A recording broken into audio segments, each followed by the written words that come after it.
내 맘의 소망이 눈물조각 될 때 내 곁에 다가와 부르시네. 주님의 시선 나를 비추시고 상처난 내 맘 만지시네.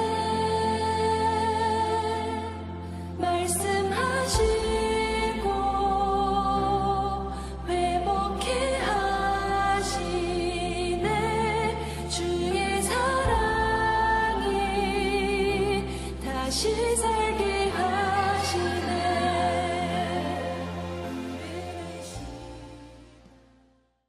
오늘 고린도후서 3장 17절, 18절의 말씀을 같이 보았습니다. 고린도후서 3장 17절, 18절의 말씀, 여기에 17절부터 좀 이렇게 위로 이렇게 올라가서 보면은 무슨 내용이 있냐면요, 모세가 수건을 이렇게 덮고 있다, 이런 얘기가 있어요. 사람들한테 너무 이렇게 빛이 나니까 이거를 수건을 덮어서 이렇게 보이지 않게 했다, 그런 얘기가 있고요. 그 말이 이제 출애굽기에 보면은 출애굽기 34장에 보면 나와 있는 얘기인데요. 출애굽기 34장 33절의 말씀 보면은 이런 말씀이 있어요. 그러나 모세가 여호와 앞에 들어가서 함께 말할 때에는 나오기까지 수건을 벗고 있다가 나와서는 그 명령하신 일을 이스라엘 자손에게 전하며 이스라엘 자손이 모세의 얼굴의 광채를 보므로 모세가 여호와께 말하러 들어가기까지 다시 수건으로 자기 얼굴을 가렸더라, 이런 얘기가 있습니다. 그러니까 모세가 하나님하고 얘기할 때는 수건을 벗고 있다가 사람들하고 얘기할 때는 수건을 이렇게 덮어놓고 있다, 이런 얘기죠. 출애굽기 34장에 여기에 보면은요, 그죠? 29절부터 35절까지, 출애굽기 34장 29절부터 35절까지 나와 있는 그 말씀인데, 모세가 증거의 두 판을 모세의 손에 들고 시내산에서 내려오니 그 산에서 내려올 때에 모세는 자기가 여호와와 말하였으므로 말미암아 얼굴 피부에 광채가 나나 깨닫지 못하였더라, 이렇게 되어 있습니다. 보세요. 여기 얼굴에 빛이 나는데 그게 자기는 잘 몰랐어요. 근데 왜 어떻게 이게 피부에 광채가 막 나죠? 화장해서 그런 것도 아니고, 그죠? 어떻게 하면 이게 피부에 광채가 날까? 화장한 건 아닌데 무슨 말이냐면, 여러분 그 전도서 8장 1절 말씀을 여러분이 아시는데요. 전도서 8장 1절 말씀 보면 이런 말씀이 있어요. 누가 지혜자와 같으며 누가 사물의 이치를 아는 자이냐? 사람의 지혜는 그의 얼굴에 광채가 나게 하나니 그의 얼굴에 사나운 것이 변하느니라, 이렇게 되어 있습니다. 그러니까 얼굴에 광채가 나고 변하게 된다, 싸나운 것이 변하게 돼서 얼굴을 바꿔놓는다, 그런 말인데요. 뭐가 이렇게 바꿔놓는다는 거예요? 전도서 8장 1절에는 지혜가 바꿔놓는다는 거예요. 지혜가 어떻게 겉으로 이렇게 피부에 지혜라고 이렇게 써서 이게 피부가 바뀐 거예요, 화장처럼. 아니면은 지혜가 속으로 들어오는 거예요. 지혜라는 게 속으로 들어오는 거죠. 지혜가 속으로 들어왔는데 얼굴은 빛이 난다는 거죠. 그러면 밖에서부터 속에 변하는 거예요? 안에서부터 밖으로 변하는 거예요? 안에서부터 밖으로 변하는 거예요. 그죠? 그러니까 지혜가 속으로 들어오면 얼굴에 광채가 난다는 거고, 그러니까 이게 겉으로 뭐가 이렇게 빛이 나게 되면 속에가 지혜가 있다, 이런 의미가 아니고, 속에 지혜가 생기면 겉으로 이렇게 광채가 난다, 그런 말이잖아요. 그죠? 그러니까 속이 먼저 중요한 거죠. 속에 있는 것을 이렇게 깨끗하게 만들면 그러면 겉으로 빛이 나게 된다. 그런 말입니다. 그러니까 속에 있는 거 먼저예요.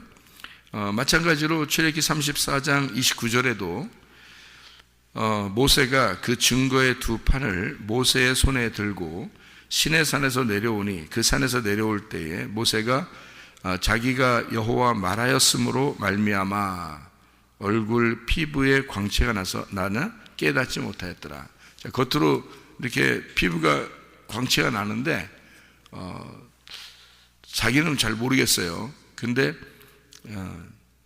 어떻게 해서 이게 광채가 났다고요?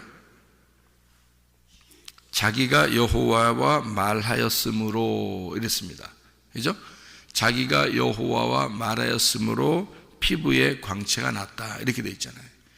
그러니까 뭐가 들어왔다는 얘기예요? 지혜가 들어왔다는 얘기지. 지혜가 들어오니까 얼굴 피부가 변하더라는 거예요. 예. 그러니까 여러분 그 예수 잘 믿으면 말이에요. 좀 싸나운 끼가 없어지. 예수 잘 믿으면 싸나운 끼가 없어지겠죠. 너 교회 다니고 예수 믿는데 이렇게 얼굴에 싸납냐? 어떻게 이러면 이제 문제가 되는 거죠. 그러니까 좀 부드러워져야지 정상이죠. 겉의 모습이 부드러워졌다는 거는 속에 어떻게 됐다는 거예요? 지혜가 들어왔다는 얘기예요. 그러니까 하나님의 말씀이 우리에게 들어와서 하나님 말씀이 깨달아지고 또 하나님과 말함으로 얼굴에 밖으로 나타나는 게 그러니까 속에 지혜가 들어오면 밖으로 나타나는 게 피부에도 광채가 난다. 뭐 윤기가 나서 반짝반짝반짝 뭐 이런 의미가 그런 의미도 뭐 되겠지. 근데 그런 의미라기보다는 이렇게 그 부드러운 기가 생겨나고 표정도 밝아지고 바뀐다는 거죠. 변화된다 이런 의미가 되겠죠, 그죠? 예. 그런 거를 이렇게 우리가 생각을 해보면 이렇게 너무 이렇게 빛이 나니까 속에 말씀을 깨달아졌는데 말씀 하나님과 말씀 교통했는데 겉에 피부가 이제 바뀌었다 이런 얘기잖아요, 여기 그죠? 그럼 지혜가 들어왔다는 얘기인데 속이 먼저 변해야 밖에도 변할 수 있다 그런 거예요. 겉으로 막 노력해가지고 그렇게 보이려고 노력했는데 속에 변하고 그런 게 아니라 뭐 영향은 주겠죠. 이렇게 자꾸 이렇게 하다 보면 영향은 주겠는데 속이 진짜 변하면 겉으로도 바뀔 수 있다. 이제 그런 얘기가 되는 거죠. 그러면 이제 우리가 이것을 좀 잘 다시 한번 생각해 봐야 돼요. 왜냐하면 수건을 덮고 있었다 그랬어요. 수건을 덮고 있다는 말은 어떤 의미일까? 이게 수건을 이렇게 모세가 수건을 덮고 있었어요. 자기는 빛이 나는데 뭐 때문에 빛이 나냐면 하나님하고 말하고 그랬으니까. 그래서 교통을 한 거예요. 하나님하고 교제를 한 거예요. 그러니까 속이 이제 지혜가 들어온 거고 하나님과 교통이 된 거예요. 그래서 주님이 이제 그 안에 같이 있는 거죠. 그러니까 이 피부도 바뀌고 빛이 나고 그러는데 수건으로 이렇게 덮어놔요. 그러니까 이 백성들이 만날 때는 수건을 덮어놓고 만나니까 이런 말 있죠. 야, 덮어놓고 믿어. 이런 말 있죠. 덮어놓고 믿어. 여러분 성경을 덮어놓고 믿어야 돼. 성경을 열고 믿어야 돼. 성경을 열어놓고 믿어야지. 덮어놓고 믿으면 안 되잖아. 그죠? 덮어놓고 믿는. 그러니까 덮어놓고 일단 믿어. 뭐 이런 게 이제 사람들이 믿음이 좋다고 생각하는지 모르지만 안 그래요. 열어놓고 믿어야 돼요. 잘 깨닫고 알려주고 그리고서 믿게 하지. 하나님이 뭐 무식하게 막 그냥 너희들 일단 믿어봐. 뭐 이런 식으로 안 해요. 성경이 다 깨닫게 해주고 알려주고 알려주기 전까지는 뭐 기도하라고도 뭐 강조하지도 않고 그래요. 예수님도 제자들하고 같이 다니면서 말씀만 계속 가르쳐줘요. 그리고서 깨닫게 하고 난 다음에 나중에 십자가 못 박혀 돌아가시고 부활 승천하시면서 제자들 보고 이제는 너희 다 모여서 기도하고 있어라 이렇게 얘기하고 그러죠. 그럼 이제 그들이 이제 알았으니까 다 알게 됐으니까 기도하게 되죠. 그러면 이제 자기들도 하나님의 성령의 충만함을 받고 이제 그렇게 되는 거죠. 그러니까 덮어놓고 무조건 일단 믿어봐 이런 거 아니에요. 그건 무식한 행동이고 실제로는 열어놓고 너희가 잘 깨닫고 구하고 찾고 두드려라 이렇게 되죠. 성경을 그렇게 알아야지 성경도 그냥 모르고 그냥 덮어놓고 믿고 그러는 게 아니란 말이에요, 성경에서는. 그러면 모세가 수건을 이렇게 덮어놓고 있으면 덮어놓고 믿게 되는데 우리는 어떻게 해요? 모세의 얼굴을 쳐다보지도 못했잖아요, 그죠? 그래서 백성들이 그 말이 무슨 말이냐면 그때 당시에는 덮어놨어야 되는 거예요. 그래서 덮는 거예요. 그러니까 이게 수건으로 덮어. 모세가 뭐 예를 들어 빛의 광채가 막 이렇게 나서 사람들이 눈부셔 그러면 자기가 은근히 기분 좋을 수도 있잖아요. 더 쳐다봐. 눈부시니까 더 좀 쳐다봐. 이럴 수도 있는데 그렇게 하지 않아요. 그러지 않고 수건으로 이렇게 덮어놓습니다. 그럼 그런 행동들을 왜 했을까? 구약의 율법은 예수님이 오시기 전까지 덮어놓고 있어야 된다는 거지. 그래서 모세는 율법을 상징하잖아요, 그죠? 율법을 대표하는 사람이기 때문에 이거를 수건으로 덮어서 사람들로 하여금 깨닫지 못하도록 하는 거예요. 그러니까 구약은 덮어놓는 책이었어요. 예수님 오시기 전까지 덮어놓는 책이었고, 아는 사람에게만, 그러니까 하나님과 교통하는 그 선지자들에게만 하나님이 그 사람들에게만 열어준 거예요. 마음에서 열어줘서 그 속에 있는 지혜가 들어오고 겉으로 이제 빛이 나게 만들어 놓은 거고요. 그 빛이 났다는 말은 이렇게 전파가 되었다, 그런 말이죠. 그런데 모세가 이제 속에 하나님의 지혜를 깨닫고 하나님과 교통하고, 그리고 이것을 어떻게 전파하지 않고 가둬놓죠. 덮어놓는단 말이에요. 왜냐하면 자기가 하나님과의 교통한 것이 사람들에게 전달되지 못해요. 구약은 그렇게 덮어놓는 책이니까. 그러니까 예수님이 오셔가지고 이 모세의 율법을 예수님이 풀어주는 겁니다. 그게 신약이에요. 그러니까 구약은 신약이 없이는 안 풀리는 거예요. 그러니까 신약하고 구약을 또 그럼 구약이 많은데 신약만 보면 되지 뭘 또 구약까지 보냐고 그러는데, 그렇지 않아요. 신약은 왜 생겼냐면 구약 때문에 생긴 거예요. 그러니까 구약이 교과서라면 신약이 해설하는 책이에요. 참고서가 되는 거죠. 그러니까 구약과 신약은 같이 있어야 되는 거예요. 그래서 어떤 거는 교과서만 보고서는 이해가 잘 안 되지만 참고서를 보면 이해가 되잖아요. 그런 것처럼 참고서와 교과서를 같이 이렇게 놓고 보게 되면 이제 이 성경이 이해가 되겠죠. 그러니까 구약과 신약을 같이 놓고 보면 여기 구약에 있는 말을 신약에서 이걸 이렇게 얘기했구나, 이렇게 이해할 수가 있는 거거든요. 그래서 풀어주는 거죠. 예수님은 수건을 벗겨주는 자이고 모세는 수건으로 덮는 자입니다. 그래서 모세는 덮어놓고 너희들이 하나님의 그 다스림을 받아라 라고 하는 거고, 예수님은 그걸 열어주어서 우리로 하여금 하나님의 아들이 되어 우리가 스스로 수건을 벗은 상태로 주님과 교통할 수 있도록 만들어주는 분이 예수님이십니다. 그러니까 모세와 예수님은 하나의 짝이에요. 그러니까 구약의 모세가 신약의 예수가 되는 거죠. 그러니까 하나의 짝인 거죠. 그래서 모세하고 여호수아가 하나의 짝으로 나오는 겁니다. 구약에서요. 이스라엘 백성들을 인도할 때 모세와 여호수아가 같이 인도하게 되는데, 처음에 이스라엘 백성들을 애굽에서 끌어낼 때는 모세가, 광야에서 인도하는 것도 모세가 인도하고요. 그 다음에 요단강을 건너 가나안 땅으로 들어갈 때는 여호수아가 데리고 들어가는 거예요. 그러니까 모세와 여호수아는 연결돼서 있는 사람이지 이걸 분리해서 보면 안 되는 거죠.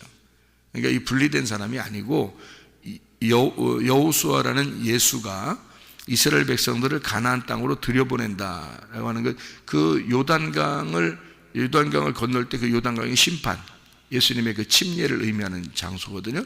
그래서 거기를 거쳐서 들어갈 수 있도록, 그러니까 법궤만 그 물에 들어가고 나머지는 다 마른 땅으로 지나가게 되죠. 요단강을 여호수아가 그렇게 인도하게 되는데, 이게 모세와 여호수아가 같이, 그래서 모세는 광야에서 죽기 위해서 있는 자이고요, 여호수아는 가나안 땅까지 들어가는 자란 말이에요. 그 가나안 땅에 들어가는 게, 여호수아는 당연히 들어가는 사람이에요. 그러니까 모세와 여호수아는 처음부터 유월절 어린 양의 피로 이스라엘 백성들이 구원받아서 애굽에서 광야로 나올 때부터 이미 모세와 여호수아는 짝이었던 겁니다. 그래서 여호수아는 모세를 늘 따라다니는 수종자였다, 이렇게 나오죠. 그러니까 이건 뭐냐면 모세가 첫째 아들이라면 여호수아가 둘째 아들이 되는 거예요. 그러니까 첫째 아담과 둘째 아담 이렇게 나오는 것처럼 모세와 예수님 이렇게 율법과 은혜가 함께 이렇게 다니는 거죠. 실제로 이제 구원받은 이방인 같이 우리들 같이 구원받은 죄인들을 설명할 때는 갈렙입니다. 갈렙. 그러니까 여호수아는 뭐 잘못한 거라든지 이런 게 하나도 안 나오죠, 성경에. 왜냐하면 예수님을 상징하기 때문에 그런 겁니다. 그러니까 모세는 또 이렇게 사람들을 이렇게 막 이렇게 뭐 반석도 막 치고, 그죠? 이렇게 선악간에 이렇게 구별하는 그런 것들도 많이 나오죠, 모세는. 그런데 여호수아는 그렇지 않고 다 이렇게 이스라엘 백성들을 가나안 땅으로 인도하잖아요. 예수님을 상징하기 때문에 그런 거고요. 이것도 요단강을 건넌 자, 요단강을 건너야 진짜 가나안 땅이니까 그 요단강을 건넌 자가 여호수아가 되는 거죠. 그러니까 모세는 여호수아를 통해서 가나안 땅에 들어가는 겁니다. 그러니까 모세와 여호수아는 분리된 사람이 아니라 같은 사람이고, 실제로는 갈렙이라는 우리가 갈렙과 같이 여호수아와 한편이 돼서 가나안 땅에 들어간다, 이렇게 보는 거죠. 그러니까 갈렙은 이름 자체도 죄인의 이름이에요. 그러니까 여호수아에 걸맞지 않는 친구죠. 여호수아에 걸맞지 않는 파트너, 그게 갈렙이라는 사람입니다. 그러니까 처음부터 갈렙이 등장하는 게 아니죠. 그리고 요단강 들어갈 때까지도 갈렙은 별로 이렇게 유명한 사람이 아니에요. 그러니까 모세가 나오면 여호수아 정도는 이렇게 같이 나올 수 있는데, 갈렙은 사실 요단강 건너서, 그러니까 정탐할 때 한번 나오고요. 그 다음에 요단강 건너서 가나안 땅에 들어가 가지고 헤브론 땅을 구할 때, 그때 등장하는 인물이 이제 갈렙이라는 인물입니다. 그러니까 여러분과 저를 나타낼 때는 우리가 여호수아 같아 이렇게 말하기는 좀 그렇고, 갈렙과 같은 자이다 이렇게 말하는 것이 오히려 합당하고 옳은 거죠. 자, 성경은 이제 이렇게 두 개의 짝을 이루어서 성경이 이루어졌다, 이런 얘기고요. 요단강 건너 가나안 땅 들어가면 짝이 누구가 되냐면 여호수아와 갈렙이 짝이 되는 거예요. 그래서 정탐할 때도 여호수아와 갈렙이 둘이 짝인 거고요. 그래서 둘만 긍정적이고 선한 증거를 하게 되고요. 또 실제로 요단강 건너가지고 이스라엘 백성을 인도했을 때도 여호수아와 갈렙이 짝이 되는 겁니다. 그러니까 여호수아는 예수님이고 이제 우리 죄인들과 함께 이제 하나가 되는 그런 모습인 거죠. 갈렙이 등장하기 전에 여호수아는 모세와 짝이고요. 그래서 모세는 여호수아를 통해서 가나안 땅에 들어간다, 이렇게 보면 되죠. 그래서 베일에 쌓이고 수건으로 이렇게 가린 자가 모세고 수건을 벗겨주는 자가 예수님이다, 이제 이런 이야기를 짝으로 이렇게 보는 겁니다. 성경의 짝이니까. 그래서 수건을 쓰는 자가 있으면 수건을 벗는 자가 있어야 되는 거죠.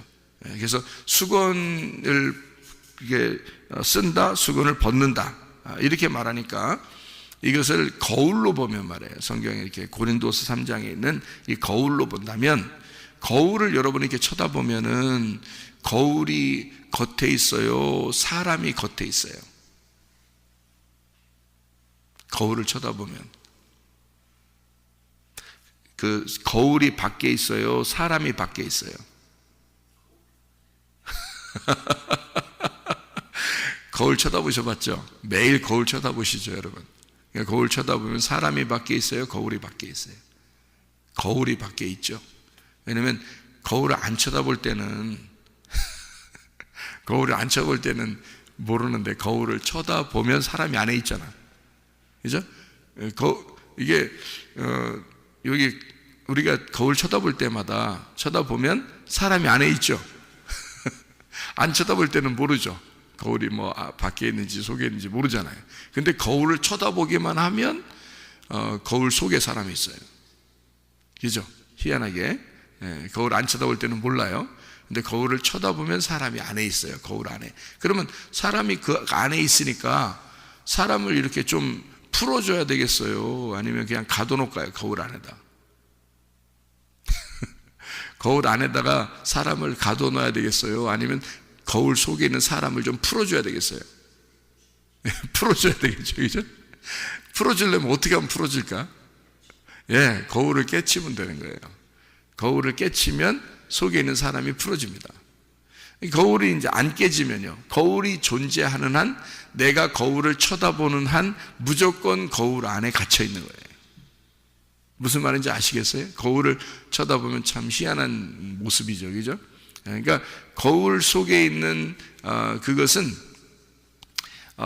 사실은 거울이라고 하는 것이 이 장막이 돼서요, 나를 이렇게 거울로 인해서 이렇게 이 속에 있는 그 나하고 막아놓는 거잖아요, 그죠? 그러니까 이 거울을 깨지면 속에 있는 나와 내가 만나죠. 근데 속에 있는 나와 이 밖에 있는 내가 어때요? 거울이 깨지는 순간 속에 있는 나와 밖에 있는 내가, 거울 안에 있는 나와 거울 밖에 있는 내가 어떻게 돼? 하나가 되죠. 예, 거울로 인해서 둘로 나누어졌던 겁니다. 그죠? 그러니까 그 속에 있는 나를 끄집어내 줘야 되죠. 예, 그러니까 속에 있는 나를 끄집어내 주면 이 겉에 있는 내가 온전해지는 거예요. 무슨 말이냐면 거울로 가운데를 가려놨잖아요. 그러니까 거울 속에 있는 내가 진짜 난데, 근데 거울 때문에 안 보인단 말이에요. 못 나온단 말이에요. 그래서 요거를 거울을 깨치면서 속에 있는 나를 끄집어내 주면 겉에 있는 내가, 속에 있는 내가 겉에 있는 나였던 것을 알게 되잖아요, 그죠? 겉에 있는 나와 하나가 되잖아요. 그러니까 속에 있는 걸 끄집어내 주니까 겉에 있는 내가 온전해지더라는 거지. 이 말은 무슨 말이냐면 거울을 볼 때마다 나는 거울을 통해서 나를 본단 말이에요. 그죠? 거울을 볼 때마다 거울을 통해서 나를 볼 수밖에 없어요. 근데 거울이 깨지면 내가 나를 보는 거죠. 그죠? 내가 나를 보는 거라고. 그러니까 온전해졌다고 그러는 거예요, 그걸. 그러니까 거울이라고 하는 게 성경에서 거울이 뭘까요?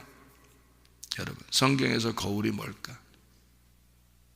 성경이에요. 성경. 성경책. 쉽게 얘기해서 성경책. 그럼 이 성경책이 여러분에게 있을 때, 이 성경책이 여러분에게 있으면 성경책을 자꾸 보게 되죠. 이걸 보게 된다고. 그러면 이걸 보게 되면은 이것을 어떻게 해야 돼요? 이거 깨뜨려 버려야 돼요. 이거 어떻게? 깨뜨려 버린다는 게 무슨 말이에요? 이걸 성경을 계속 이렇게 보게 되는데 성경을 찢어 발겨 버려야 된다는 뜻이에요? 아니면 어떻게 이 성경을 없애버려야 된다는 거예요? 그럼 내가 온전해진다는 거예요? 성경을 모르는데 어떻게 온전해져요? 이게 이런 말이 있죠. 이런 말이 있어요. 옛날 우리 학생들 공부할 때 보면 사전을 찢어서 씹어서 먹어라, 그런 말이 있어요. 옛날에 우리 학생 때는 그런 얘기들이 유행했거든요. 그래서 사전, 영어 사전, 뭐 무슨 한국어 사전이 있잖아요. 사전이 있으면 안 외워지잖아요. 너무 두껍고 이게 안 외워지잖아요. 그러니까 진짜로 공부할 때 이거를 찢어서 씹어서 먹는 사람이 있었어요. 실제로. 그러면 외워진다고. 그래가지고 찢어서 씹어 먹어요. 또 찢어서 씹어 먹어요. 그렇게 먹는 사람도 있었어요. 지금 생각하면 정신없는 사람들인데, 그게 이제 외워지기 위해서 이렇게 했던 거거든요. 여러분, 성경이라고 하는 걸, 이거를요, 거울인데 이게 깨뜨려지면 이 성경이 온전해진다는 거예요. 이 말은 무슨 말이냐면 이 책을 내가 보는 것으로 이것을 나를 발견하게 되잖아요. 그럼 이것이 완전히 나를 발견하게 되면 이 말씀이 내 안에 들어와 버린다는 거죠. 이 말씀이 내게 들어와 버리면 이게 깨진 거예요. 그러니까 이 말씀이 내 안에 심겨지면 깨진 거란 말이에요. 이게. 그러니까 성경을 없애버리라는 뜻이 아니에요. 성경책은 있죠. 영원히 있어야 되고. 근데 이 말씀이 내 안에 들어와 버리면 더 이상 밖에 있는 책이 아니라 내 안에 들어와 있는 책이 되잖아요. 그죠? 내 안에 심겨진 책이 된다고요. 심겨진 말씀이 된다고. 그러면은 이것이 거울이 깨진 거예요. 겉에 있는 거울이 깨져버린 거다. 그래서 속에서 깨닫는 자. 그러면 하나님과 어떻게 된 거냐면 교통이 이루어진 자예요. 하나님 뭐니까? 영이시니까. 하나님은 자유한 자고 영이시거든요. 어디에 매여 있는 자가 아니거든요. 근데 여러분이 성경책을 이렇게 들고 다니면 항상 이 성경책에 매여 있는 것입니다. 우리가 이 성경책을 그럼 들고 다니지 말한 뜻이 아니고, 또 이거 매여 있으면 안 되니까 또 들고 다니지 말자. 우리 아예 여기다 놓고 다니자. 그냥 그렇게 하라는 의미가 아니라 이걸 매여 있다, 여기 성경을 볼 수밖에 없는 사람이다라는 건 내가 여기에 매여 있다는 말이잖아요. 이게 이제 수건으로 가려진 자죠. 그런데 이 말씀이 내 속에 들어와 있으면 이 수건이 벗겨지는 거고, 예수 그리스도가 내 안에 들어오시면 이 성경의 핵심이 뭐예요? 예수님이죠. 그럼 이 성경의 핵심인 예수님이 내 안에 들어와 버리면 이 수건이 벗겨진 자가 되는 거예요. 그러니까 예수가 네 안에 들어왔는데도 왜 아직도 수건을 쓰고 있느냐? 거울을 보는 것 같이 하느냐? 이렇게 되는 거예요. 이게 말은 무슨 말이냐면, 모세가 수건을 쓰고 있었던 것은 깨닫지 못하게 하려고 그렇게 했던 거고, 구약이니까 예수님이 오시면 그 수건은 벗겨질 것이고 거울은 깨질 것이다. 그럼 네 안에 예수가 들어오면 수건은 벗겨졌어야 되고 거울은 깨졌어야 된다. 그런데 아직도 너희들은 이것이 무슨 뜻인지 이해를 못하고 있다. 그 구약의 말씀이 뭔지, 그 구약에서 왜 그런 행동을 했는지를 너희들이 못 깨닫고 있다. 그러니까 네 마음 안에서 거울이 깨져야 되고 베일이 벗겨져야 된다. 그 마음에 대한 이야기다라는 얘기를 하는 거예요. 여기서 겉의 얘기가 아니라 네 마음에 대한 얘기다. 그럼 마음에서 하나님하고 이게 교통이 되는 사람, 이걸 뭐가 들어왔다 그런다고요? 지혜가 들어왔다. 그럼 지혜가 들어왔다, 빛을 받았다, 마음 안에서 베일이 벗겨졌다, 거울이 깨졌다. 이게 마음에 심겨진 말씀이 들어왔다 이 말이에요. 심겨진 말씀이 되었다. 그러면 거울을 더 이상 볼 이유가 없고 수건에 쌓여서 사는 사람이 아니다. 이 수건이 벗겨지는 것이다. 베일이 벗겨지는 것이다. 여러분, 그게 부활입니다. 그게요. 그게 우리의 마음 안에서의 영적 부활이에요. 여러분, 나사로가 요한복음 11장에 부활하고 났더니 뭐가 쌓여 있었어요? 수건으로 덮여 있었죠. 수건으로 덮여 있는데 그것이 벗겨지게 됐죠. 수건을 이렇게 벗겨줘라 그랬죠. 누군가가 벗겨줘야 돼요. 누가 벗겨줘요? 산자가 벗겨줘야 되는 거예요. 산자가. 죽은 자는 벗겨줄 수 없죠. 그러니까 살아있는 자가 수건을 벗겨줘. 벗겨주면 그가 얼굴과 얼굴을 맞대어 보게 되는 거죠. 수건 때문에 얼굴과 얼굴을 못 만났잖아요. 그러니까 수건을 벗겨주면 이게 얼굴과 얼굴을 되는 거죠. 그걸 뭐라 그래? 부활이라 그러는 거예요. 부활. 그러니까 여러분 마음 안에 진짜 부활이 있느냐 그거죠. 우리 마음 안에 진짜 부활이 있느냐. 겉으로 부활, 이게 뭐 예수님 부활한 걸 기념합시다, 뭐 부활절 뭐 이러면서 축하, 그런 거는 겉으로 그냥 사람들이 그냥 하는 거고, 진짜 우리 마음 안에 수건이 벗겨졌느냐 이거죠. 우리 마음 안에 진짜 자유한가? 너는 그 영이 가두어져 있지 않고 영을 해방시켰는가? 그걸 자유라 그러는 거예요. 그러니까 자유가 부활이고 부활은 해방이라는 거죠. 그러니까 너가 어디에 매여 있었던 것에서 해방되었다. 이거를 자유라 그런다고요. 그러니까 거울 안에 가두어진 내가 거울이 깨짐으로써, 수건이 벗겨짐으로써 나를 풀어주는 거죠. 그래서 내가 자유롭게 되고 그 영과 영이 만나는 겁니다. 그래서 내가 진짜인 나를 만나게 되는 거잖아요. 그죠? 거울이 깨짐으로써. 그것을 성경에서는 부활이라 그렇게 말하는 겁니다. 그러니까 너 자유한가? 너 부활했는가? 그 말이에요. 그러니까 마음 안에서의 부활을 얘기하는 거죠. 마음 안에서의 자유를 말하는 거죠. 종의 멍에에서 벗어난 자, 노예의 근성에서 벗어난 자, 우리가 어디 율법에 매여 있는 자가 율법에서 벗어나게 된 자, 거짓 믿음에서 이렇게 우리가 잘못 알고 있었던 거짓 믿음에서 우리가 진리를 깨닫고 이것을 벗어나서 깨닫게 된 자, 이거를 부활이라 그러는 거죠. 죽었던 내 무덤에서 살아났다는 거죠. 벗겨졌다. 그러니까 수건으로 쌓아놓는 이것을 벗어났다. 거울로 속에 이렇게 날 가두어놨는데 이것을 깨지고 나왔다. 이런 의미니까 이게 다 부활을 의미하는 얘기죠. 그걸 자유하다 그래요. 여러분, 우리가 영어로 참 자유하다고 하는 거, 이게 얼마나 중요한가. 그러면 영으로 자유한 것은 그 자유를 자유로 깨닫고 알고 사느냐, 아니면 방탕을 자유로 알고 사느냐, 이제 이런 문제에 있는 거죠. 우리가 있는 문제들은 자유한데, 이 자유를 우리가 나의 자유로 방탕하면서 살겠느냐, 아니면 예수님 안에서의 가두어져 있는 그 자유, 그러니까 나를 통제하는 자유, 그러니까 다스림 받는 자유, 나를 다스리지 않는, 내가 나를 통제하는 게 아니라 그리스도가 나를 통제하는 자유, 울타리가 쳐져 있는 자유를 진짜 자유라고 그랬죠. 울타리가 없는 자유는 방종입니다. 방탕이거든요. 성경의 가르침이 그렇습니다. 그래서 그래서 울타리를 쳐줘야 되기 때문에 구약 성경이 있는 거예요. 신약 성경만 있으면 이건 완전히 풀어주고 자유죠. 근데 구약 성경이 왜 같이 존재해야 되냐면 그게 울타리가 되기 때문에 그런 거예요. 실제로는 그 안에서 농사도 짓고, 그 안에서 이게 우리가 신약이라는 그 안에서 농사도 짓고, 신약이라는 안에서 즐거워하고 먹고 마실 수 있는 건데, 울타리가 없으면 보호를 못 해주거든요, 우리를. 그러니까 그 울타리를 통해서 나의 자유를 통제하는 것입니다. 그래야 진짜 자유한 거란 말이죠. 그래서 그 울타리라는 구약 안에서 즐거워하고 먹고 마시게 되는 거고, 우리가 보호를 받는 거죠. 그 안에서요. 그걸 자유라 그렇게 말하죠. 방종은 그런 울타리가 없이 어떤 위험에 다 노출된 상태에서 누가 나를 잡아갈지도 모르는데 우리가 먹고 마시고 있는 거랑 똑같은 거죠. 그거는 방탕이라 그렇게 말하는 겁니다.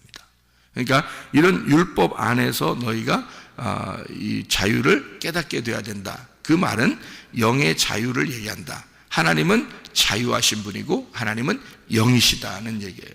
그래서 그 영 안에서 네가 속의 지혜를 깨닫고 참 자유하게 되면 네 겉의 모습, 모양, 하나님의 형상이라는 이 모양도 하나님의 형상으로 바뀌게 될 것이다.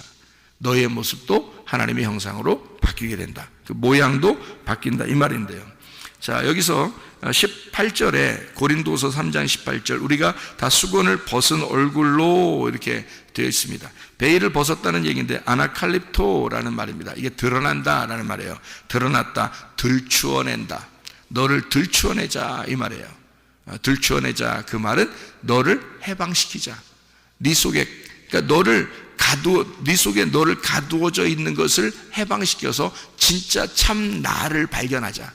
그러니까 이것을 벗겨내고 들추어내자. 그래서 진정한 나를 발견하자. 진정한 나는 하나님의 아들이잖아요. 진정한 나는 하나님의 형상을 닮은 자라고요. 그러니까 그 진정한 나를 발견해야 된다. 이거를 벗겨내자. 이게 베일을 벗는다라는 아나칼립토라는 단어고요. 여기서 이제 그와 같은 형상으로 변화하여 이렇게 되어 있습니다. 우리 자신의 모양을 변화시킨다는 그런 의미고요. 메타모르포라는 단어입니다. 외형을 변화시키고 변형된다라는 말입니다.